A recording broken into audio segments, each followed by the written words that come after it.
லட்சக்கணக்கான பெண்கள் வந்து விஜய்க்கு ஆதரவாக இருந்தால் கூட அதில் பெரும்பான்மையினர் சங்கீதாவினுடைய உணர்வு புரிஞ்சவங்களாக இருக்காங்க.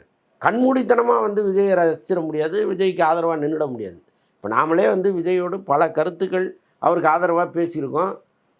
தொடர்ந்து எங்களை வந்து விஜய் சொம்புன்னே இங்கே சொல்லிகிட்டு இருக்காங்க. ஆனால் எங்கே நீங்கள் அது தவறுன்னு சொல்லணுமோ அங்கே சொல்லி ஆகணும். அதுதான் நம்ம கடமை. எல்லாத்துக்கும் கை தட்டிட்டு எல்லாத்துக்கும் விசில் அடிச்சுட்டு போகிறது நம்ம வேலை கிடையாது. அவர் அன்னைக்கு போனதுங்கிறது மிகப்பெரிய பின்னடைவை அந்த கட்சிக்கு ஏற்படுத்தியிருக்கு. அதுதான் உண்மை. பல பேர் வந்து அவருக்கு ஆதரவாக இருந்த எல்லாருமே வந்து கொத்து கொத்தா வெளியேறாங்க. இதுதான் நடந்துட்டு. விஜய் சாரும் த்ரிஷாவும் அவங்க போனது வந்து அவங்களோட பர்சனலு, அது ஃப்ரெண்ட்ஷிப்பாக கூட இருக்கலாம் அப்படின்னு சில பேர், சில நடிகர்களே வந்து பதிவு போடுறாங்க. ஃப்ரெண்ட்ஷிப்பாக இல்லையான்னு காலம் சொல்ல போகுது, இன்னும் கொஞ்ச நாளில் சொல்ல போகுது. இப்போ இதே சங்கீதா வந்து எனக்கு மேலும் நீங்கள் வெறுப்பேற்றுற மாதிரி நடந்துக்கிட்டிங்கன்னா அந்த நடிகை யாருன்னு நான் சொல்லுவேன்னு சொல்லியிருக்காங்கல்ல.